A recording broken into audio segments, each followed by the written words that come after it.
Salam dəyərli izləyicilər, xoş gördük hər birinizi. Günə davam deyərək yenidən qarşınızdayıq və bilirsiniz ki, həftənin 5 günü sizinlə canlı ünsiyyətdə oluruq efirimiz vasitəsilə və bugün həftənin yekun proqramı ilə sizinlə görüşə gəldik. Mövsüm keçidindəyik və bu dönəmdə hər zaman valideynləri narahat edən bir sıra problemlər var ki, bugün o məsələlərə toxunacağıq. Bu da bu ərəfədə yayılan qrip, influenza və digər viruslardır ki, sürətlə uşaqlar arasında yayılır və yayılmaması üçün hansı hallara diqqət etməliyik və artıq bu virus bizim evimizin qonağıdırsa nələrə diqqət etməliyik? Bu haqda söhbətimiz olacaq, dəyərli bir pediatr infeksiyonist qonağımız olacaq. Bundan əlavə artıq təhsil ilinin birinci mövsümünü başa vurmuş sayılırıq və övladlarımızla bağlı şikayətlər, problemlər, onları narahat edən məqamlar nədirsə hər birimiz bələdik, bilirik, müəllimlərdən illik hesabatın yarısını aldıq. Yeni mövsümdə övladlarımızın məktəb həyatının, təhsil həyatının daha uğurlu olması üçün problemləri aradan necə qaldıra bilərik? Mövzularımızdan biri də bu olacaq.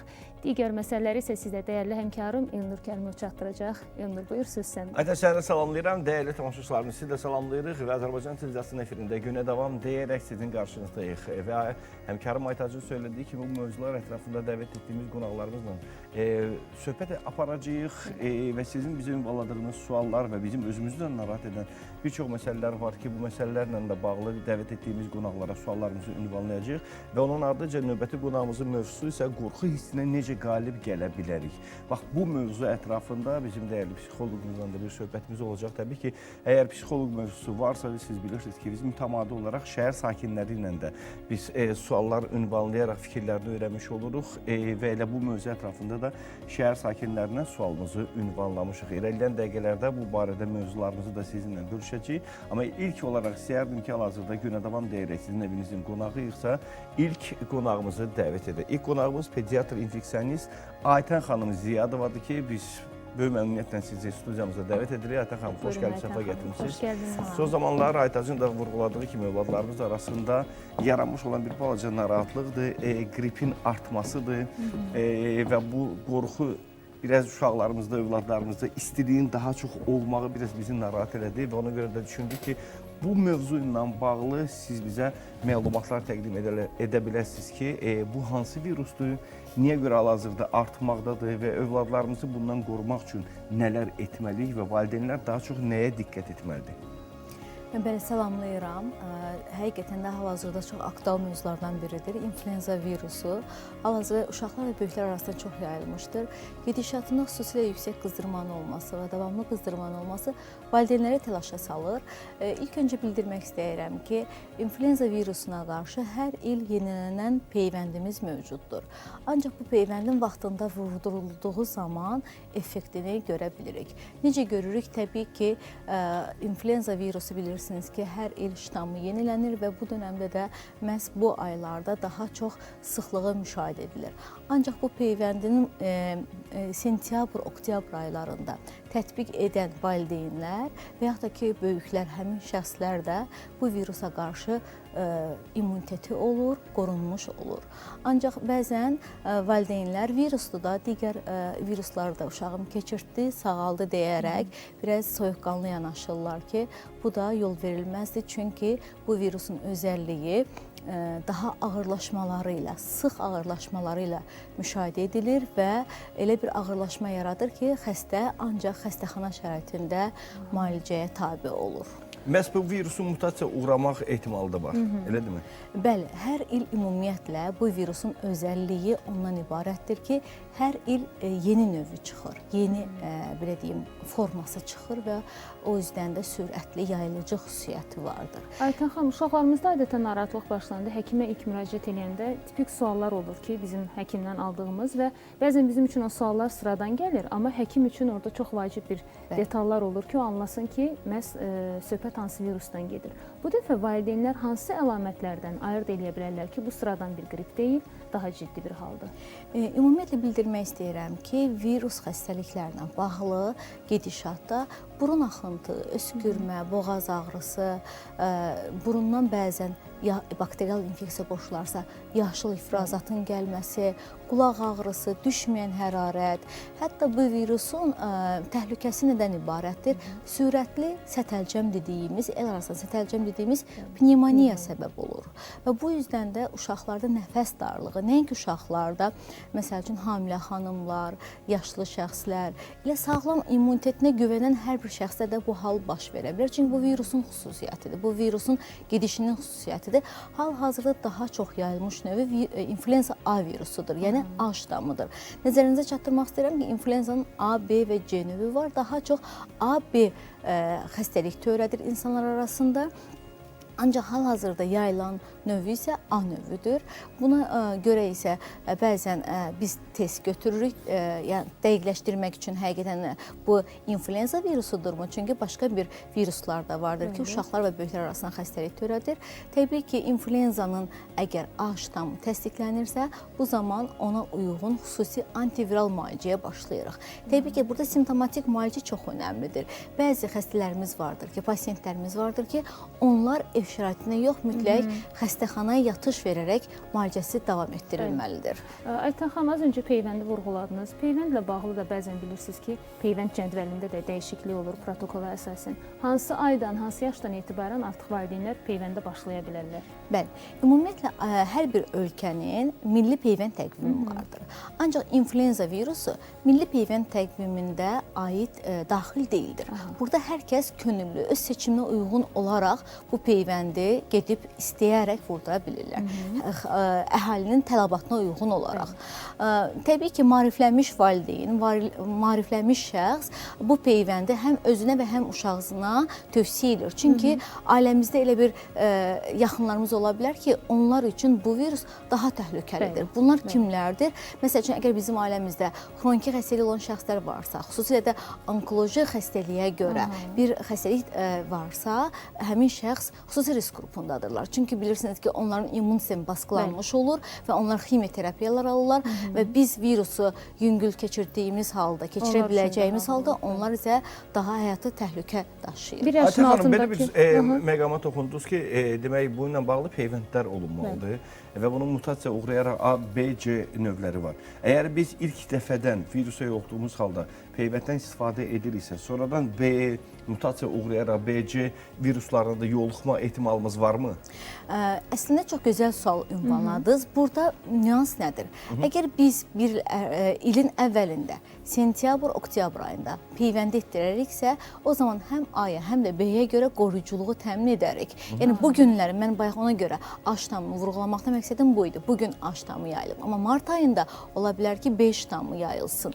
Yəni, bunu biz proqnozlaşdıra bilmirik. Bəs bunun fəsillə heç bir əlaqəsi yoxdur. Çünki sentyabr, oktyabr deyirsinizsə, avtomatik olaraq düşünürük ki, payız mövsümündə daha çox aktuallığını qoruyub saxlayır və payız mövsümündə biz insanlarımızda bu viruslara yoluxmağın əsas səbəbi immunitet zəifliyini görürük. Bu, hər zaman da deyirik ki, immunitet güclü olmalıdır və övladlarımızın da immunitetin güclü olması üçün təbii ki, biz hər birimiz çalışırıq, sağlam qidalanma ilə bağlı məsləhətlərimizi təqdim edirik, fast food yeməklərindən uzaq durmağa çalışdırırıq övladlarımızı və bununla bağlı mövsüm xarakteri daşıyırmı, yoxsa yox? Əlbəttə, ümumiyyətlə qrip xəstəliyi mövsüm xarakteri daşıyır. Xüsusilə də payız və yaz aylarında daha çox müşahidə edilir. O yüzdən də biz payızı gözləmədən sentyabrın əvvəlində peyvəndlərə səslənirik. Valideynləri səsləyirik ki, gəlin uşaqlarınızı qripə görə peyvənd etdirəyin. Ancaq təəssüf ki, valideyn deyir ki, düşünür ki, mən istəmirəm uşağın virusu yaxşı keçirdəcək, amma həmişə belə olmur. Necə ki, hal-hazırda biz görürük ki, həqiqətən hədsiz dərəcədə çox uşaqlar və yetişkin şəxslər vardır ki, bu virusa yoluxublar, xəstəxana şəraitində müalicə aparılmalıdır. Bildirmək istəyirəm ki, influenza virusunun özəlliyi nədir? Orta qulaq iltihabı, otit dediyimiz, sətəlcəm dediyimiz pnevmoniya, bronxit, hətta böyrək çaşmazlığına kimi gətirib çıxarda bilər. Ancaq daha çox biz uşaqlarda, xüsusilə də körpələrdə, hamilə xanımlarda bunu altını çizərək vurğulamaq istəyirəm. Belə bir istəyirəm. sual vermək istəyirəm. Biz bugün elə bir virusdan danışırıq ki, valideynlər bir balaca narahat ola bilərlər. Biz də övladlarımıza görə narahatıq, çünki biz də bununla qarşılaşırıq. Bəs bu virusun yoluxma metodikası necədir? Yəni daha çox Yəni, uşaqların qorumaq bir üçün nələrə yerdə diqqət edək? olmağından mı yoluxurlar, yoxsa hansı səbəblərdən yoluxa bilərlər? İmmunitet zəifliyini biz vurğuladıq ki, Bəli. immunitet zəif olursa dərhal götürə bilirlər.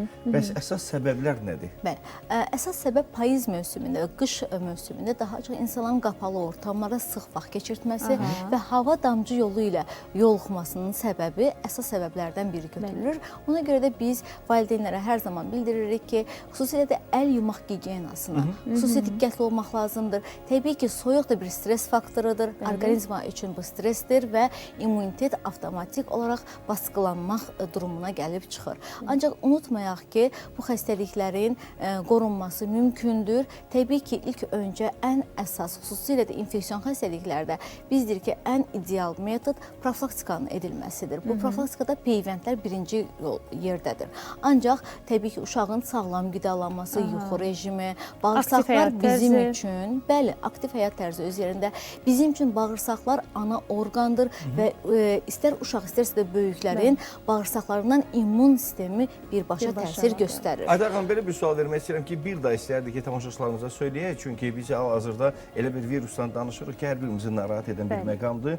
Bu təkcə uşaqlara aid deyil, bütün yaş kateqoriyasında insanlar yoluxa bilərlər. Və əgər övladlarımızdan indi danışırıq, siz pediatr, infeksionist olduğunuza görə uşaqlarla bağlı sıx suallar veririk sizə ki, biz ilkin əlamətlərini hansı və necə məqamlarda görə bilərik ki, bu artıq dediyimiz influenza virusudur və ardınca baş verəcək AB nəticələri təbii ki, həkimlərdəndir. Və bir də belə bir sualım var ki, ev şəraitində bunu qarşısını ala bilirikmi, yoxsa yox? Təbii ki, yenə bayaq vurğuladığım kimi virusa qarşı peyvənd edən şəxslər daha yüngül keçirdilər və ev şəraitində müalicəsi davam etdirilə bilər. Ancaq bəzi digər peyvəndsiz olan şəxslər də immunitetindən asılı olaraq ev şəraitində müalicəsi aparıla bilər. Təbii ki, burada kliniki əlamətlərə diqqətli olmaq lazımdır. Məsəl üçün, bunlar hansılardır? Yüksək hərarət, uşağın su qəbulundan imtina etməsi, qida qəbulundan imtina etməsi, davamlı əzələ ağrısı, uşağın mızıldama halına diqqətli oluruq, davamlı öskürək. Məsəl üçün, mənə dünən bir pasiyent gəlmişdi, uşağın öskürəyi heç cür dayanmırdı. Yəni, valideyn deyir ki, uşaq gecəni səhərə kimi ancaq dalbadal öskürək atakları yaşayır. Bəs həmin o uşaqda peyvənd var idi mi? Xeyr, təəssüf ki, insanlarımız peyvəndlərə qarşı bir mənalı yanaşmırlar. Bu da uşaqların əziyyət çəkməsi gətirib çıxardır. Bəli, çox istəyirəm bunu vurğulayaq. Çünki təəssüf bu qədər maarifləndirmə işləri aparılsa da, Elnur, hələ də bəzi valideynlər düşünür ki, filan uşaq peyvənd etdirmişdi, nə olsun, o da həmin xəstəliyə yaxalandı. Hələ də bəzi insanlar düşünür ki, peyvənd bizi xəstəlikdən qoruyur. Peyvənd olunan və olunmayan uşaq arasındakı fərqi də istəyərdim vurğulayaq son olaraq. Peyvənd olunan uşaq təbii ki, xəstəliyi daha yüngül keçirdəcək. Digər uşaq pnevmoniya verib, xəstəxanaya düşüb, xəstəxana şəraitində müalicə alırsa, digər uşağımız isə ev şəraitində, yüngül şəraitdə müalicəsini davam etdirir. Bəzi insanlarımız elə düşünürlər ki, peyvənd olunubsa ümumiyyətlə xəstələnməməlidir. Təəssüf ki, bu yanlış fikirdir. Çünki bu virusdur. Virus hava damcı yolu ilə danışdığımız zaman, askırdığımız zaman ətrafdakı şəxslərə yoluxa bilər. Amma yüngül şəkildə. Təbii ki, əgər peyvəndimiz varsa, bu xəstəlikdən biz 90% belə deyim ki, ağırlaşmasından qorunmuş oluruq və xüsusilə yaşlıları vurğulamaq istəyirəm. 6 aydan yuxarı olan şəxslər, hamilə xanımlar, xroniki xəstəliyi olan şəxslər, tibb işçiləri, müəllimlər risk qrupundadırlar ki, bunlar daha çox qapalı ortamda vaxt keçirdilər və daha çox sıx mühitdə insanlarla sıx təmasda olurlar. Bu yüzdən də əgər ki, siz xəstəsinizsə, mümkünsə cəmiyyətə çıxmayın. 3-5 gün müddəti vardır. Bu müddəti ev şəraitində müalicə aparmaq lazımdır. Bir də vurğulamaq istədiyim ən əsas məqam qrip virusdur. Antibiotiklərdən istifadə etməyin. Qəti surətdə həkimin təyinatı olmadan öz başına antibiotika ünvanlamayın. Çünki sizin orqanizmanızda, xüsusilə bağırsağınızda faydalı mikroblar da vardır ki, bakteriyalar vardır ki, bu bakteriyalar sizin orqanizmanızı qoruyucu funksiyasını yerinə yetirir. İstənilən halda bəli, müalicəni həkim məsləhəti ilə etməyi dönə-dönə tövsiyə edirik. Çox sağ olun Aytən xanım. Təşəkkürlər ki, bu virusla bağlı geniş məlumatı diqqətinizə çatdırdınız və biz də bu fikri tamaşaçıların diqqətinə çatdırdıq. Hazırda Günə Davamı izləyirsiniz. Unutmayın ki, Günə Davama bizim Ev Mebel şəhərinə sponsorluğu ilə baxırsınız. Günə davamı izləyirsiniz və bilirsiniz ki, bir neçə saniyə bundan öncə bizim həkim, pediatr, infeksionist Aytən Ziyadova qonağımız idi və influenza virusundan danışırdıq. Təbii ki, biz insanların daha çox sıx olduğu yerlərə toxunduq, amma ən əsası odur ki, biz Azərbaycanımızı da kəşf edə bilərik və Azərbaycanımızın gözəllikləri ilə bağlı məlumatları, görüntüləri də təqdim edirik ki, məhz bayram günlərində və yaxud istirahət günlərində elə ailənizlə bərabər, övladlarınızla bərabər təbiət qoyununa da çıxa bilərsiniz ki, təbiət özü də sizə öz havası ilə, öz gözəlliyi ilə, göz oxşaması ilə bir rahatlıq və sağlamlıq gətirir. Sağlamlıq gətirəcək və nə qədər ki, ruhən özümüzü gümrah, yaxşı hiss edirik, əlbəttə ki, immunitetimizə də müsbət təsir olacaq. İndi isə müəyyən qədər sizi efirimiz vasitəsilə təbiət qoynunda hiss etməyə dəvət edirik. Fərqli yollarda ilkinin təqdimatı ilə gəlin birlikdə izləyək. Buyurun.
Bəli, fərqli yollardan izlədik və Bu dəfə fərqli bir baxış var Bəli. idi və təbiətimizin bizə bəxş etdiyi həm o gözəllikləri görmüş olduq, onunla bərabər axar çaylarımızı gördük və təbiətdə görə biləcəyimiz nadir o heyvanları gördük, Anladım, bəli. quşlarımızı gördük. Bununla bərabər həmçinin bir çağırış da deyirik ki, ətraf mühitimizi qorumalıyıq. Qoruyaq. İstirahətə gediriksə, bu gözəllikləri görürüksə, təmizliyə də riayət etməliyik, həmin o təbiəti də qorumalıyıq. Çünki mütəmadi olaraq təbiət bizi səsləyir, biz təbiəti sevirik, ilhamlanırıq. Amma bunu qoruyub saxlamaq mütləqdir. mütləqdir, çünki biz ona sevgi versək də, verməsək də, təbiət davamlı olaraq bizə xidmət edir. Fasilədən sonra fasiləyə bərabərik.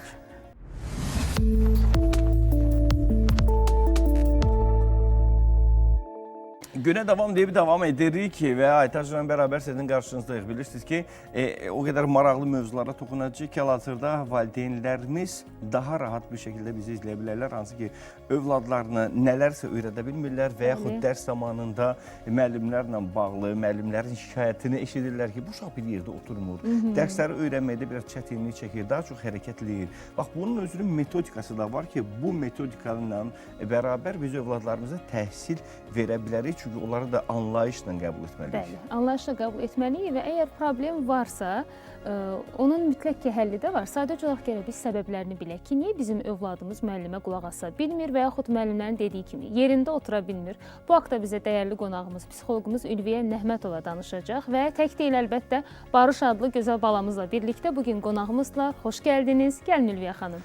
Ülviyə xanım, xoş gördük sizi. Barış dostumuzu da dəvət edirik bura və hər ikisi bugün bizə məhz bu problemlə bağlı gəliblər ki, yeni bir metodika ilə bununla bağlı bizə məsləhətlər tətbiq eləyəcəklər. Bu təkcə normal uşaqlar deyil, həmçinin xüsusi qayğıya ehtiyacı olan uşaqlar üçün də, hiperaktiv uşaqlar üçün də bu keçərlidir və xüsusilə vurğulamaq lazımdır ki, bu problemlərin yaranma səbəbi indi Ülviyə xanım bizim həm pedaqoqumuzdur, həm pedaqoq olaraq psixoloqumuzdur.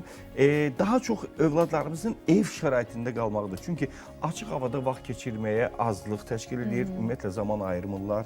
İndi açıq həyət evlərində yaşayanlar bir balaca ünsiyyətdə ola bilirlər həyətlə, hava ilə. Amma ki, bina evlərində yaşayan uşaqlarımız daha çox evdə qalmağa üstünlük verir.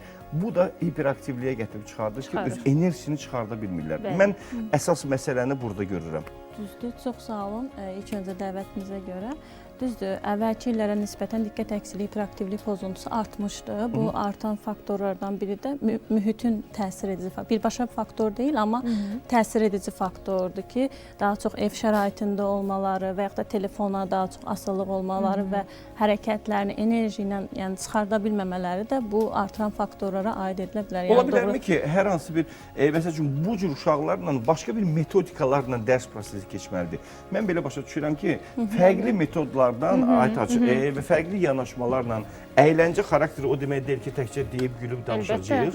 Amma bir balaca bildiyimiz və ənənəvi yöntəm olmayan. Belə deyim, Ülviyə xanım, bəzən müəllim tutaq ki, şikayətini valideynə bildirir ki, uşaqda diqqət dağınıqlığı var və yaxud hiperaktiviti var və biz evə gəlib başlayırıq uşağımızı danlamağa. Elə bilirik ki, biz onu danlamaqla nəyi yanlış etdiyini başa düşəcəyik. Danlamayıb, ənənəvi valideynlik etməyib, hansı oyun əsaslı bir metodlarla uşağımıza kömək edə bilərik ki, o diqqətini yayındırmağının da bir səbəbi var. Mənə gəlir ki, əlimizin altında bir 3-4 metod olmalıdır. Mən istərdim ki, bu suala da cavab verəcəksiniz, amma bizim qonağımızla, xüsusi bir qonağımızla danışaq. Salam, xoş gördük. Xoş bulduk. Adın nədir? Barış. Barış, neçə yaşın var? 9 yaşı var Barışın və indi biz Barışla bağlı çox maraqlı metodikanı təqdim edəcəyik və hal-hazırda bizim Ülviyə xanımla bağlı və Ülviyə xanımın təqdim edəcəyi çox maraqlı oyun tərzi olacaq. Amma mən də iştirak eləmək istəyirəm. Çünki Aytaçla bərabər biz də bu sizin vasitənizlə istəyərdik ki, nələrsə öyrənək ki, övladlarımıza bu metodikanı sevdirə bilək. İlk öncə deyim ki, bu diqqət əksiliyi hiperaktivlik pozuntusu neyroinkişaf pozuntularına aiddir və ona görə də onlarla elə tapşırıqlar işlətmək lazımdır ki, beyində neyronlar yaratmağa sövq etsin. Yəni, beyni bir növ zora salmaq, işlətmək lazımdır. Fərdi xüsusiyyət daşıyır, yoxsa bir neçə uşaqla eyni qaydada keçə bilərik? Bunu maksimum 4 uşaqla eləmək olur, yəni qrup şəklində eləmək olar. Maksimum 4 uşaqla. Bu Attentional proqram var, Alman proqramdır, o neyropsixoloji proqramdır. Biz onu Azərbaycan dilinə həm tərcümə etmişik, həm də adaptasiya etmişik 4 doktorant yoldaşı bir yerdə. Görə indi necə tərcümə olunur və bu metodika necə işləyir? Və bu da həm diqqət əksiliyinə, həm impulsivliyə, impulsiv ani yersiz hərəkətlər etmədir. Həm də ki, aşırı hərəkətliliyi tənzimləməkdə çox yardımcı olan oyunlardan biridir. Başlayaq mı? Başlayaq. İlk olaraq nədən başlayacaq? Siz bizə demişdiniz ki, üzbəyiz oturmalısınız. Üzbəyiz, ona görə də zəhmət olmasa Barış, xoş gördük. Barış, sənə belə bir çalışma işlədəcək, elə bir hərəkətli çalışmadır. Eyni zamanda da operativ hafizə ilə bağlı, yəni qısa müddətdə yadda saxlamalıdır. Elə bir ki, mən sənə müəyyən hərəkətlər var, onu öyrədəcəyim, ritim tutacağıq. Bax, belə elə, sonra 2 dəfə belə elə, sonra 2 dəfə əl çal. Başlayaq, ritmi tutaq.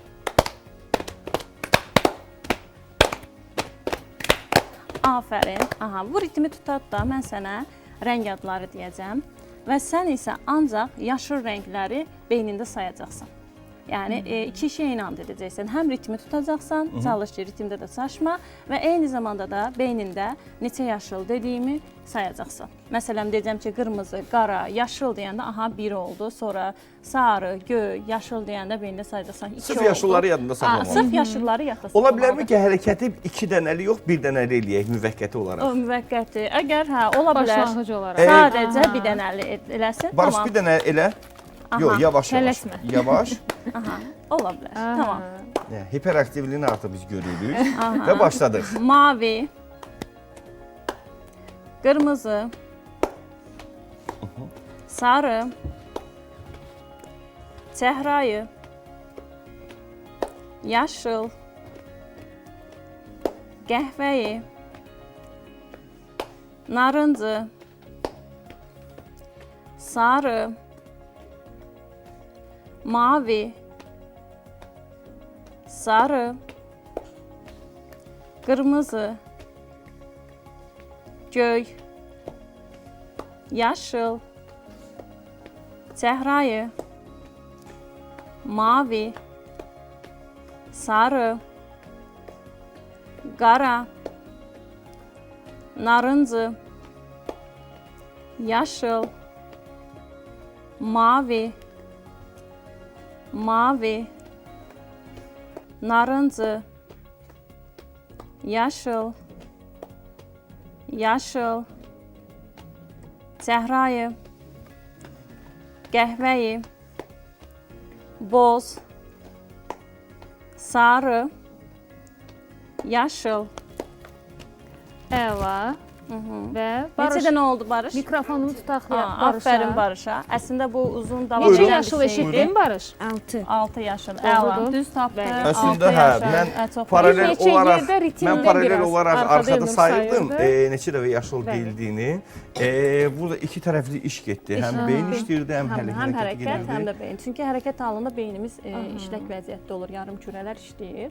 Eyni zamanda da bu operativ hafizənin də, diqqətin də inkişafına yardımcı olur. Bəs bu onun təhsil almağı üçün, təhsili daha yaxşı öyrənməyi üçün, dərslərini daha yaxşı öyrənməyi üçün nə kimi köməklik göstərir? Onun diqqətini cəmləməkdə, yəni başqa bir hərəkət etsə də, məsələn, uşaqlar səs-küy salsa da sinifdə, o diqqətini müəllimə verə biləcək. Yəni o da müəllimin danışdıqlarına diqqət edə biləcək. Yoxsa kimsə valideyn onu nəsə izah eləyəndə ona diqqət edə biləcək. Eyni ilə bizim proseslər gedirdi. Yəni yaradıcı heyət hal-hazırda rejissor, bizim prodüserlər qulağımıza məlumat verirlər, məlumat alırıq. Həmçinin biz öz fikrimizi də çatdırırıq. Həmçinin sizə eşidirik. Studiyada ətrafda hər şeydə diqqətimizi verir. Əsasən diqqət paylanmasını inkişaf etdirir. Yəni bəzən elə bilirlər ki, diqqət əksikliyi olan uşaqlara sakit, səssiz mühit yaratmaq lazım ki, yox, əksinə onlar üçün biz bu proqramı işləyəndə səsli küylü mühit yaradırıq.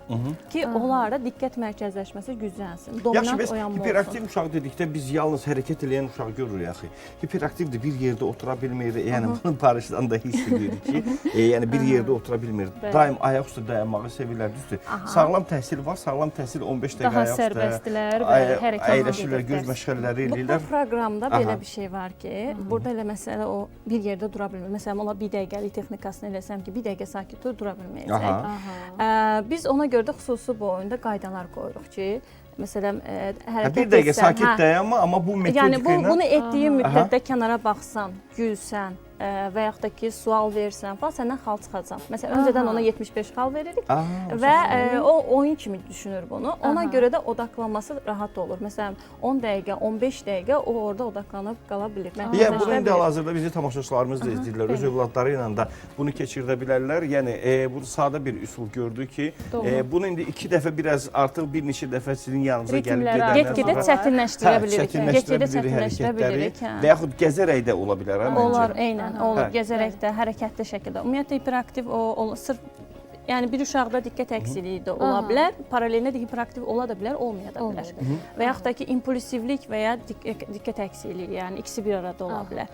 Yəni ona görə də biz hiperaktiv uşaq olanda birinci olaraq hərəkətdə çalışmalarla başlayırıq, sonra keçirik masa üstü çalışmalara. Yəni çünki onları yoxsa biz ilk öncə cəlb eləməmiz çətin olar. İndi bunu başqa bir rəng seçsək və yaxud hərəkəti 2 dəfə etsək, eyni nəticəni ala bilərikmi artıq Barışda? Biraz onun üçün çətinləşəcək, amma beyin beyin bu əsnada daha da yaxşı inkişafa doğru gedir. Barış, əgər biz o deyilən hərəkət var idi ya, bir dəfə vururduq. Oradan sonra Onu iki iki dəfə dəfə eləyirdik. etsək. Hə, iki dəfə. Sən bunu təkrar edərək yenə də hər hansı bir rəngi, məsəl üçün sarı rəngi və yaxud mavi rəngi yadında saxlaya bilərsən? Hə? Aferin sənə. tamam. Aferin. Barış, İndi bax, dərslərin ümumiyyətlə necə gedir? Sənə müəllimin dediklərini anlamaq, yadında saxlamaq və bildiklərini müəllimə ötürmək asan gəlir, yoxsa dərslərində də çətinlik çəkirsən? Təbii ki, istəmirsənsə cavab verin. Normal gedir məktəb. Nə gözəl. normal. O zaman Mükəmməl. yəni onun özünün Demək də ki, bu qarşısına proses qoyduğu rahat hədəflər alınacaq. var. Biz bəzən başa düşürük ki, 9 yaşı var, hələ hədəflərdən danışa Bəli. bilmərik. Xeyr. Bu uşaqların artıq qarşısına Tamamilə qoyduğu bir razıyam. hədəflər var və öz hədəflərinə doğru da gedirlər. Amma onu dilə gətirmirlər. Yəni nə edirsə nə də onu Bəli. dilə gətirmirlər. Keçək növbəti metodumuza. Aha. Barış, sənə çox inanırıq. Və indi hər iki hərəkəti edə-edə yenə də Birində indi isə bizim Tayfun oyunu var. Əslində bu proqramın qəhrəmanıdır. Güya əjdahadır və diqqətini heç cürə toplayıb alov püskürməyi bacarmır. Aha. O hekayə fonda qururuq ki, o da maraqlı gəlir. O kömək istəyir uşaqlardan sanki. Mənə kömək edin, tapşırıqları icra yaxşı bu edək. tapşırıqlar hansı İndi yaş bu- kateqoriyasına aiddir? Bu 7-17 yaş arasında Hə. götürülür. Artıq məktəb 7-17 dövründəki yaş uşaqlar arası. üçün. Hə. Hətta sənə aiddir. Burada elə sual Tayfun oyunu gedir oyunun. Birinci suala nə deyirəmsə deyim, sadə suallardır. Cavabımızı bildiyimiz suala, məsələn, qışdan sonra nə gəlir, bilir ki, yaz gəlir. Amma o Tayfun deyə mənə cavab verməlidir. İkinci suala birincinin cavabını, üçüncü suala Bəli, ikincinin bəli. cavabını verməlidir. Yəni bir sonrakı, bir öncəkinin cavabını verməlidir. Hardakı yandıq, o yandığımız hissədən yenə Tayfun deyə başlayıb davam etməliyik. 3 cavab variantını yadda saxlamalıdır. Bir Tayfun, bir öz cavabın, bir özündən öncəkinin cavabını yadda saxlamalıdır. Beyin biraz yanır. Yəni bildiyiniz. Biraz yanlış Beyin görürsün. Əslində burada yandı. beyni zora salmalıyıq ki, Aha. beyində o neyronlar yaransın. Bunu biraz sadələşdirsə, indi efirdən bizi izləyən tamaşaçılarımız və gənc valideynləri nəzərə alaraq Alar. biraz Onsuz o sadələşdirək. uşaqların IQ-süna baxsınlar, yaşına baxsınlar. Aha. Bunu nisbətən sadələşdirə bilərlər. Bəli. Ki deyək ki, yəni bir sonrakıya bir öncəkinin cavabını versin də, amma çox belə minimal, sadə suallar versinlər. Aha. Yəni o zaman bu daha rahat Məsələn, gəlin indi məsələn edək görək bu necə olacaq. Aha, Yox, yaxşı. ya. Birdən bir sınağa çəkməyək. Hazırsan, başa Məsələn, düşdün təlimatı. Tamam, o zaman başlayaq. Birinci sual nə deyirsən? Tayfun deyə cavab verəcəksən. Aha, qışdan sonra nə gəlir? Hansı mövsümdə xəz palto geyinilir? Hansı fəsildə xəz palto geyinilir? Mikrofonu Aha, burada nə deyəcəkdi əslində? Yaz deyəcəkdi. Aha, baxın. Aha, tamam. İndi buradan başlayırıq, Tayfun deyə başlayırıq. Aha. Hansı mövsümdə xəz palto geyinilir? Şaxta baba hansı ayda gəlir? qış. Qışda. Xəz palto hansı ayda gəlir? Qışda. Qışda. Aha, buradan Hə, bildim. Siz Aha, indi siz- növbəti sualı deyin. Aha, dişi ağrıyan insan haraya gedir? Qışda. Yox, dekabr deyəcək. Şaxta Dekabr. baba hansı ayda gəlir? Hə, hansı ayda gəlir? Dekabr. Demək ki, çətin Bu imiş. çətin imiş. Bu Bəli. biraz daha Bəli. çətinləşdirir. Aha. Amma burada məqsəd o deyil ki, uşaq bunu sonacan düz desin. Burada əsas məqsəd odur ki, o məsələn 10 dəqiqə müddətində uşaq beynini o zora salsın, çətinliyə salsın. Beyində o zaman inkişaf gedir. Əslində Yəni, bu cür oyunlar keçirilsə daha yaxşı olar. Bəli. Məsəl üçün ad günlərində bu cür oyunlarla, əyləncəli oyunlarla hədiyyə qazanmaqla Çünki bir də ortaya Burada xal gülməli vermə məqamlarda var. çıxacaq. Əgər uşaqlar öz gülsə, o arasında. tərəf bu tərəfə baxsa, danışsa xal çıxırıq. Amma Bəli. sadəcə düzgün cavablara görə məsələn 2 xal veririk. Hər bir düzgün cavaba görə 2 xal veririk. Siz Ülviyə xanım, hər dəfə biz belə metodikalar təqdim edəndə mən buradan valideynlərə çağırış edirəm ki, məhz verilişin bu hissəsini övladlarının müəllimləri ilə bölüşsünlər. Dərsin o bir yeri ki olur, müəllim görür ki, sinifdə uşaqları sanki yuxu basır və yaxud həqiqətən bir yerə yığmaq olmur. Nə öz əsəblərini korlasınlar, nə uşaqları danlasınlar. Bax, belə bir əyləncəli oyunla uşaqlar təbii ki, yalnız oynadığını düşünəcək. Mən belə Amma ortada bir məqamı xatırlayıram. metodika Əməkdar artist bizim dəyərli rejissor Nicat Kazımov bizimlə bəzən hər hansı bir ağır tamaşadan sonra məşğələlər keçirdi ki, o ağırlıq, rahat beyin yorğunluğu biraz azalsın. Bunun üçün çox maraqlı bir oyun keçirdi. İndi məsəl üçün biz 4 nəfərik. Bu 4 nəfərə bunu edə bilərik. Eyni qaydalarda, amma riyazi qaydalarla gedəcək. Məsəl üçün 7 deməyəcək, 7-nin yerinə hop deyəcək. Ay, sağ ol. Mən elə onu da deyir. Bayaq oynadıq Barışla oynadığını hop oyunudur. Elə bil ki, məsələn, ona kimi sayacağıq da sıralı şəkildə, amma 3-ün, 5-in, 7-nin yerinə hop deyəcəyik. Hə bizə 7-ni yerinə deyirdi. Amma bu hesablama gedirdi 7, sonra 14, sonra 21, sonra 28.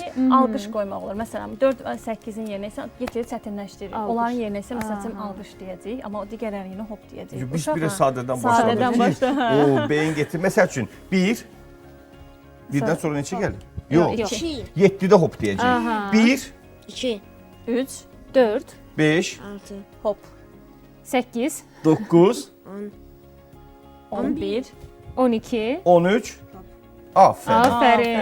Bravo. Biz biraz duruqsadıq. 7, 14, 21 bu cür Aha, şəkildə bu qaydada gedəndə gedir. əladır. Yəni hesablamalar da Bəli, burada artıq bəli. gedir ki, avtomatik ki 28 üstə 7 gəldi 35. Həm də 35 düşünürəm üstə 7 məktəb gəldi 42. dönəmində Həm diqqət mərkəzləşməsi, həm də diqqət paylanmasına çox yaxşı kömək olan bir tapşırıqdır bu. Vurma cədvəlini öyrənmək üçün də həm də uşaqlara bunu etdikcə mütəmadi bir təkrarlama gedəcək. Ülviyə xanım, biz bu mövzudan danışarkən çox maraqlı suallar gəlir valideynlərdən. Bəzən olur ki, uşaq dərs yazır və yaxud cizgi film izləyir və yaxud yemək yeyir. Yəni hansısa bir işlə məşğuldur. Valideyn çağırır, uşaq cavab vermir. Və artıq səs tonu qalxanda çönür təəccüblə deyir ki, yemək yeyirdim də. Yəni bir işlə məşğuldursa, hətta onun adına belə reaksiya vermir. Təbii ki, indi məktəbli uşaqdır, 9-10 yaşı var, 1-2 yaşda digər spektr əlamətlərdən danışmırıq. Bu halda uşaq bir işlə məşğul olarkən ətrafdakı səslərə reaksiya verə bilmirsə, bu diqqətin əksikliyidirmi, yoxsa digər hansısa bir hallar var ki? Diqqətin xüsusiyyətlərində vardır, diqqətin mərkəzləşməsi var, paylanması var, davamlılığı var, həcmi var, keçirilməsi var. O uşağın demək ki, diqqət mərkəzləşməsi güclüdür, amma paylanması zəifdir. Yəni bu yöndən demək ki, onunla praktik çalışmalar işlətmək lazımdır. Bu kimi oyunlar bu məsələyə də köməyini verəcəkdir. Məsələn, eyni anda görür, paylayır diqqəti. Məsələn, həm hərəkət, həm də ki, beynində o şeyləri diqqət edib sayması. Yəni bu diqqət paylanmasına kömək olan bir şey. İndi hərəkət olsun, üstəgəl sizin verdiyiniz suallar olsun və bunu icra edən bizim övladımızın cavabları olsun, bu da çox önəm daşıyır. Eynən. Çünki biz indi əyləşmişik deyə hərəkətləyirik. Bir də var ki, bunun gəzərəkdən hər hansı bir qaydaları var. Çünki biz bu prosesləri keçirdik ki, məsəl üçün sağ ayaq qabağa gedərkən mən indi istərdim ki, Barış sən də gəl yanıma. Göstərək. Yanıma gəl. Bax, deməli sağ ayağımız gedərkən qabağa, sol əlimiz qabağa gedəcək. Aferin. Sonra bunu birləşdiririk düz. Sonra sol əl, aferin. Sonra təzədən birləşdirdik. Sonra təzədən, yox gördün səhv oldu. Sağla sol gedəcək. Sağ. İndi düz qoy. Gedək indi Aytacın yanına. Barış iddia eləyir. Gəl, bu qayda ilə Aytacın yanına gedirik. Gəl Barış. Bir. Yox. Bax, burada belə bir Barış, bax. Sağ, sol əllə dayandıq. Dayanandan sonra tezdən eyni arada gedir. dayanmalısan Barış. Bildin? Başladıq. Aha. Aferin. Aha, dayandıq. Aferin. Aferin. Və axırıncı addımı da at. Supersən Aferin Barış. sənə. Alındı. Bu neyropedaqoji tapşırıqlara aiddir. Var belə tapşırıqlar da işlədirik. Məsələn, gəl Barış bura. Gəl Barış. Barış gəl. Gəl bura. Məsələn, bunun başqa versiyonlarında eləyək sənlə. Aferin sənə. Buyur. Məsələn, tutaq ki, mikrofonu qoya bilərsən. Biz ikimiz bir yerdəyik. Məsələn, eyni anda həm sağ və ya sol yarımkürəni inkişaf etdirmək üçün hər iki əllə çalışmalar edirik. Çünki əllərimiz çarpazvarı yarımkürələrimizdən bağlantılıdır. Əlini bax, birini bu cür şəkildə tut. Yox, özünə tərəf baxsın. Yumruğun özünə tərəf. Aferin. İndi isə bunu dəyişirik. Bir balaca. Bu cür şəkildə. Aferin. İndi bunu biraz sürətləndirik. Daha cəld şəkildə aferin sənə bunu etməyə çalışırıq. Və çalışma. Bu da beyin yarımkürəsini inkişaf etmək, yaxud da ki, bir başqası tapşırıqda. İndi bura bax, mənə bax. Onu yaxşı bacardın. Bunu belə elə, bunu belə. Sonra isə dəyiş əlini belə elə. Yox, çarpaz. Aferin. İndi dəyiş. Aferin. İndi dəyişinə. İndi isə bunu daha da çətinləşdirə bilərik. Bunu edərkən araya, bax o da ona aiddir. Bunu araya bir alqış ata bilərik. Məsələn, belə etdi, sonra araya bir alqış. Aferin. Bunu sonra get-gedə daha sürətli şəkildə eləyə bilərik. Burnun qulağın yeri qarışdı ha. Bu da Barış. Gələk ki, tamaşaçılarımız artıq öz övladları ilə bunu edə bilərlər. və xüsusilə istəyərdim ki, xüsusi qayğıya ehtiyacı olan valideynlərimiz öz oğullarla bu metodlarla işləsinlər. Çünki onlar əyləncəni daha çox sevirlər və əyləncəni sevərəkdən artıq nələrisə o fikir bütövlüyünü, dağınıqlığını aradan qaldırmağı da bacarırlar. Elə deyilmi? Düzdür. Nəticə Eynən, gördükcə də həm valideynin, həm övladın motivasiyası artır. Artır, eynən. Yəni artıq uşaqlara kənar səslər qıcıqlandırmır. Hətta mən belə bir pasiyentim vardı. O deyir ki, əvvəllər mən qıcıqlanırdım, amma indi elə bilirəm ki, mən oyundayam, kənar gələn səsləri mən artıq o qədər də əhəmiyyət vermirəm də neytrallaşdırmağı bacarıram. Hətta biri mənə deyir ki, siz bilərək mən evdəkilərə demişsiniz ki, mənə səs-küy yaratsınlar, görün mənim diqqətim yayınacaq, yoxsa yox. Yəni bu cür şəkildə yanaşırlar, oyun kimi yanaşırlar artıq. Ona görə də rahat olur onlar üçün. Bəs bu metodikanın təhsillə bağlı necə birləşdirə bilərik?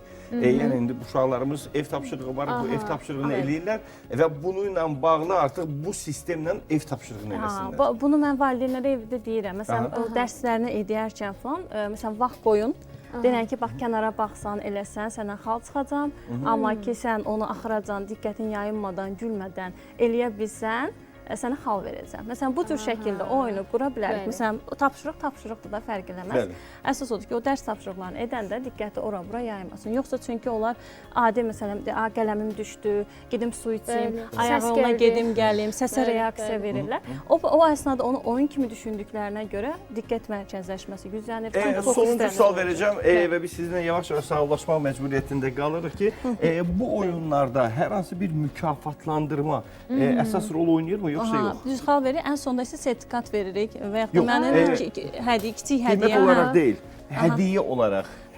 Sonra sonda mən ümumiyyətlə fərqi yoxdur, diqqət əksiliyi olsun, qorxu fobiyası olsun, fərqli problemli olan uşaqlar olanda da mən sonda onu mütləq ki, bir kiçik hədiyyə alıb verirəm. Valideynə tapşırıram ki, sonuncu seans olanda mənə deyin.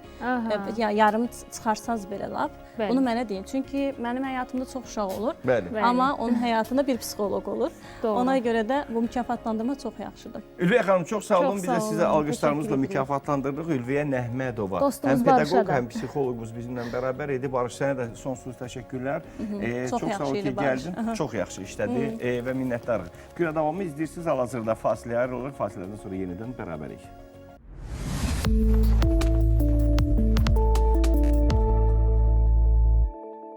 Davam edirik, dəyərli izləyicilərimiz. Günə davam izləyirsiniz və verilişimizin əvvəlində Elnurun anons etdiyi kimi bugün yenə psixoloji bir mövzudan danışacağıq. Yenə də hər zaman olduğu kimi düşünürəm, həssas bir mövzudur. Qorxu hissinə necə qalib gələ bilərik? Hər birimiz yeni günə və yeni ilə başlayarkən müəyyən hədəflərimiz olur, müəyyən istəklərimiz olur, həyat planlarımız olur və biz bunun təsirində yaşayırıq. Bəzən isə bax bu təsirə mane olan amillər də olur ki, bunlardan biri də qorxu hissidir və qorxu hissinə ümumiyyətlə biz mütəmadi qalib gəlməliyikmi? Özümüzdəki olan qorxuları necə aşkarlamalıyıq? Çox dəyərli mütəxəssisimiz Gülər xanım bizimlə birlikdədir. Xoş gəldiniz. Gülər xanım Məmmədova, psixoloqumuz bu mövzu ətrafında öz fikirlərini bildirəcək. Ümumiyyətlə, qorxu hissinin yaranma prosesi necə gedir? Mənə gəlir ki, bəzən biz bu barədə düşünməliyik ki, məhz övladımız dünyaya gələndən nə edirik? İlk növbədə ona əl vurmaq, cız, istidir, soyuqdur. Artıq yavaş-yavaş övladımızda uşaqlıq illərindən qorxu hissini formalaşdırmağa təməlini qoyuruq. Təməlini qoyuruq. Evet, çünki o təməl getdikcə daha da böyüməyə başlayır və sonra biz onu bağçaya yola salanda müəyyən qorxular deyirik ona, gecə yatmayanda müəyyən qorxular, yemək yeməyəndə müəyyən qorxulardan danışırıq. Amma gəlib yetkin yaşa çatanda o qorxular bir də görürsünüz ki, lazım olmadığı halda gəlir çıxır. Və bu qorxulardan biz necə azad ola bilərik? Bu qorxularla necə mübarizə aparaq Gülər xanım? Çox doğru dediniz. Yəni təməldə həyata bələdləşən balaca insanlara doğru, dürüst həyatı izah etmək lazımdır. Qorxu insanın müdafiə mexanizmidir. Bəli. Qorxu çox təbiidir. Qorxmayan insan yoxdur. Sadəcə hər bir insan öz qorxularının siyahısını tutmalıdır. Mən nədən qorxuram ümumiyyətlə? Bu məndə real qorxudur. Yəni təhlükəyə əsaslanan qorxudur, yoxsa fobiyadır? Yoxsa əsası olmayan qorxudur? Baxın, qorxu real olaraq bir təhlükəsi gözlənilən bir hadisənin narahatçılığıdır, bir hissdir, hamımızda var. Biri də var, fobiya. Biz bilirik ki, burada qorxulu bir şey yoxdur, yəni biz özümüz bunu yaradırıq.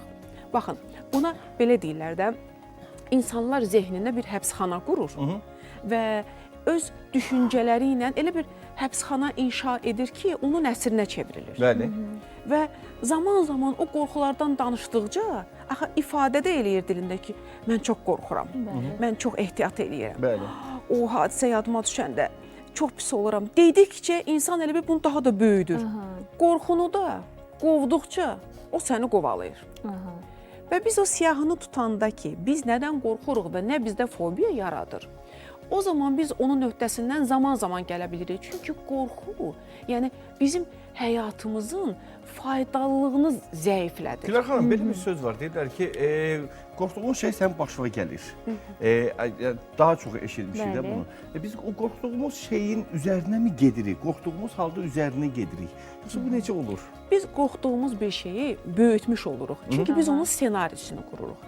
Bizim həyatımız da bizim qurduğumuz ssenarilər əsasında cərəyan eləyir deyə sizin dediyinizdə böyük həqiqət var ki, mən nə ssenari qururamsa, qorxularımla bağlı, onu da yaşayacağam. Amma mən bunun əksini eləsəm, bu bir texnikadır və mən bunun əksini eləsəm ki, mən bunu qəbullanıram. Mən bunun qorxulu olduğunu real təhlükədən danışmıram, ilan oradadır, qorxmuram, ilanın üzərinə gedim, nə olar, olar. Mən bundan danışmıram. Bax, sizin məhz dediyiniz o qurduğumuz ssenari var. Bax, biz onu düzgün, doğru, dürüst təhlil edərək onu aydınlatmalıyıq deyə öz ssenarini məhv eləməliyik. Yenisini qurmalıyıq. Qorxu hissinə necə qalib gələ bilərik? Sualını təbii ki, sizə ünvanladıq. Siz bununla bağlı bir peşəkar olaraq, psixoloq olaraq bizə cavab verirsiniz. Amma görək şəhər sakinləri bu haqda nə düşünürlər və ümumiyyətlə qorxularının fərqindədirlərmi? Sorğumuzu izləyək. Buyurun.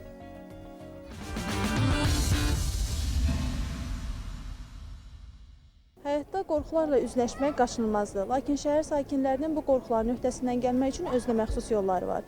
Gəlin onların fikrini birlikdə öyrənək. Qorxunun ilk öncə səbəbini aydınlaşdırmaq lazımdır.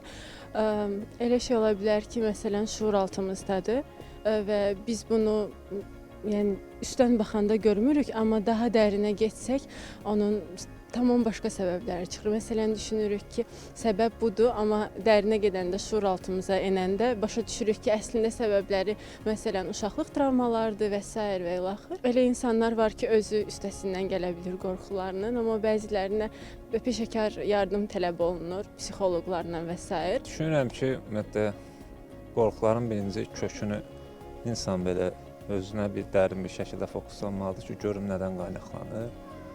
Yəni, əgər öz birincisini fərqindəliyib buna kifayət eləmirsə, yaxşı olar ki, psixoloqdan, peşəkarlardan məsləhət alsın. Çünki o, insanın normal həyatında da ciddi anlamda neqativ təsirlər buraxır. Mənim hündürlük qorxum var və bu barədə fikirləşirəm ki, sadəcə onun haqqında araşdırmalar eləməliyəm.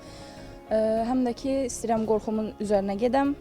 Əgər bacara bilməsəm, psixoloqdan yardım alacağam. Qorxuların öhdəsindən adətən həmin qorxuların üzərinə gedərək və yaxud da ki, bu sahədə professionallaşmış şəxslərdən ya onlarla söhbət edərək, ya da ki, ümumiyyətlə onların sosial şəbəkələrdə izləyərək adətən və yaxud da ki, ən yaxşı variantı elə bizim dillə desək, yoxlamaqla. Məsəl üçün, mən bir şeydən qorxuramsa, bunu yoxlayım. Ən pis halda başıma nə gələ bilər ki, sualım verirəm, amma həmişə də yaxşı nəticələr. Qorxu həyəcandır. Həyəcanlı olanda dostlarımla, ailəmlə bölüşürəm, məsləhətləri axtarıram, məsləhət alıram.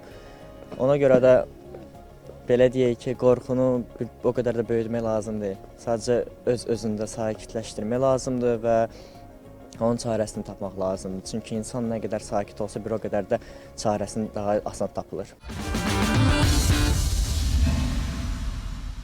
Qorxu ilə bağlı danışırıq və psixoloqumuz Gülər Məmmədova bizimlə bərabərdir. Şəhər sakinlərindən sual ünvanlandı və hər biri əgər bunun üzərinə gedəcəmsə, əgər hər hansı bir müsbət nəticə əldə edə bilməyəcəmsə, yenə də psixoloqa üst tutacaq. Hansı ki, psixoloq hal-hazırda bizimlə bərabərdir. Və çox maraqlı bir mövzu ətrafında danışdıq və bu mövzu ətrafında şəhər sakinlərinin fikirlərini öyrənəndən sonra mən özlüyümdə fikirləşirəm ki, bəlkə qorxduğumuz məqamlar var idi. Hansı ki, siz ilk olaraq söyləmişdiniz ki, bu qorxu ilə bağlı nədən qorxduqlarımızı yazırıq və sonra bununla bağlı öz ehtiyatımızı tuturuq. Belə ola bilərmi? Çünki bizim bir qonağımız var idi burada studiyamızda. Yamaç paraşütü ilə bağlı gəlmişdi. Və biz danışarkən dedik ki, qorxumuz var, hündürlükdən, bilmirik nə edəcək. Çox maraqlı bir fikir söylədi bizə. Dedi ki, biz bu cür qorxuları olan və yamaç paraşütündən istifadə edənlər üçün nə deyirik? Gəlin oturun. Biz bir 3-4 dəfə uçuş keçirdək. Siz rahat bir şəkildə əyləşəcəksiniz, baxacaqsınız və ondan sonra sizin beyninizdə, təxəyyülünüzdə formalaşdırdığınız o qorxu azalacaq və siz rahat bir şəkildə bundan istifadə etmiş olacaqsınız. Bu kömək ola bilirmi qorxularınıza? Uşaqlıqda insanlar qeyri-müəyyənlikdən qorxur. Amma zaman-zaman böyüdükcə artıq bu qeyri-müəyyənliklər müəyyənliyə çevrilir deyə insanlar rasional düşünməyə başlayır da, daha aydın düşünməyə başlayır. O qorxularının bir çoxunu yenir. Amma elə böyüklər var ki, böyüyüb yenə itdən qorxur.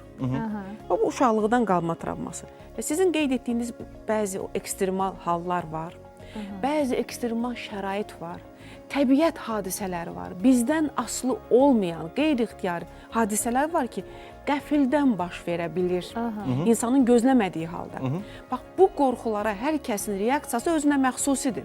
Təbii ki, bizim beynimizdə o müəyyən bir sistemlər var ki, o qorxunu dəf eləyəcək. Kimisində o daha zəifdir, kimisində orta və situasiya insanı müəyyən edir ki, insan bütün ekstremal şəraitdə özünü ələ almağı bacarır. Qorxusuz olmaq da bir yaxşı bir iş deyil. Təbii ki, çox qorxulu bir şeydir da. Belə bir atalar sözləri var da, biz indi atalar sözlərindən çıxış edəkdən sonraki həyatımızda da bəzən üzləşdiyimiz bir çox problemlər var. Ehtiyat yedin yaraşıqdır. Burada söhbət qorxudan getmir. Ehtiyatdan söhbət gedir ki, biz hər zaman diqqətli olmalıyıq. Qorxunun üzərinə gediriksə, yenə də ehtiyatla davranmalıyıq, elə deyilmi? Qeyd etdiyimiz kimi biz qorxularımızla fobiyalarımızı da ayırmalıyıq.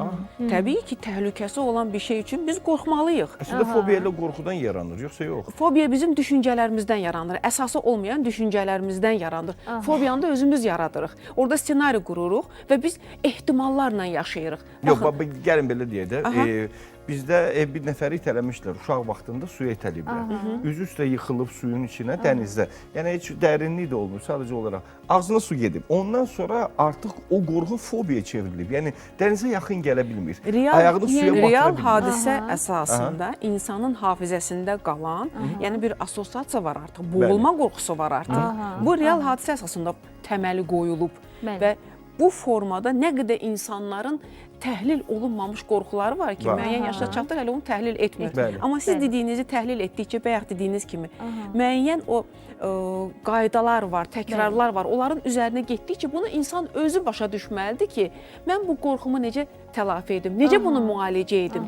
İlk öncə insan onu özünə müəyyən etməlidir. Hadisənin baş vermə səbəbinə baxın, kiminsə kimlənsə zarafatı bir insanın ömür boyu nədənsə qorxusuna gətirib çatdırır. Və biz bilirik ki, bir çox xəstəlikləri də yaradan o qorxu hissləridir. Çünki mənim sahəmdə, yəni incəsənət sahəsində bir çox bizim böyük sənətkarlarımız o qorxduqları məqamlarla, hadisələrlə üzləşdiyi halda müxtəlif xəstəliklər tapıblar və bu ilə də dünyasını dəyişiblər. Yəni biz zarafat dediyimiz məqamlara çox da fikir verməməliyik deyil. Biz diqqətli olmalıyıq ki, bu insanın həyatının sonu da ola bilər. Bəlkə də Nur, ehtiyat igidin yaraşığıdır, həm də bu mənadadır ki, zarafat edərkən belə, söz danışarkən hər bir halda biz o ehtiyatımızı tutmalıyıq. Çünki məsuliyyət daşıyırıq ətrafımızdakı insanlarla da. Bəli, zarafat dedikləriniz onlar davranışlardır. İnsanlar o davranışlarına diqqət yetirməlidir. Çünki biz qarşı tərəfin psixologiyasına bələd olmadığımız üçün onun bu zarafata necə reaksiya verəcəyini, ürək tutmasından hətta həyatını belə sonlandıra bilər. Bax, bunlara diqqətli olmalıyıq. Bugünün gəncləri isə bəzən bu sərhədləri aşır və hədsiz dərəcədə yersiz zarafatların sərgiləyir. Amma bugünün gəncləri deməyəcəm. Bir qismi. Uzun illərdir ki, bir növ zarafat formaları var ki, bu ənənəvi şəkildə davam edir. Biz qorxu hissinə qalib gələ bilərikmi? Hər kəs öz qorxu hissini müəyyən etdikdən sonra, qeyd etdiyim kimi, biz burada istisnalardan danışmırıq. Təbii hadisələr, təbii fəlakətlər, insan öz qorxusunu müəyyən etdikdən sonra bəli, qalib gələ bilir, mübarizə aparır. Çünki zehnində ancaq bunun üzərində mübarizə aparmaqdırsa qalib gələ bilir.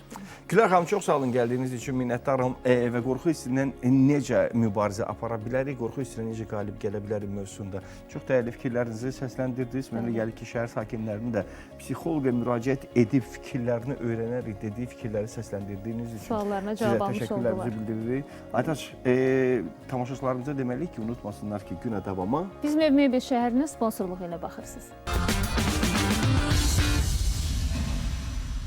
Bəli, qorxu hissinə necə qalib gəlməkdən danışdıq və çox dəyərli Gülər xanım bizim bütün suallarımıza cavab verdi. Bir daha təşəkkür edirik sizə Gülər xanım. Mən sizə düşünürəm ki, bəzən bəlkə də bizi digərlərindən ayıran elə xarakterimiz, xüsusiyyətimiz və bunun içində bəlkə qorxularımız da yer alır. Mən bu hissimizə də hörmət etməyi seçirəm və bugünkü efirimizin də sonuna gəlib çatdıq Elnur. və bugün həftəlik yekun proqramımızda qismət olarsa yenidən görüşərik. Sağ olun. Sağ olun.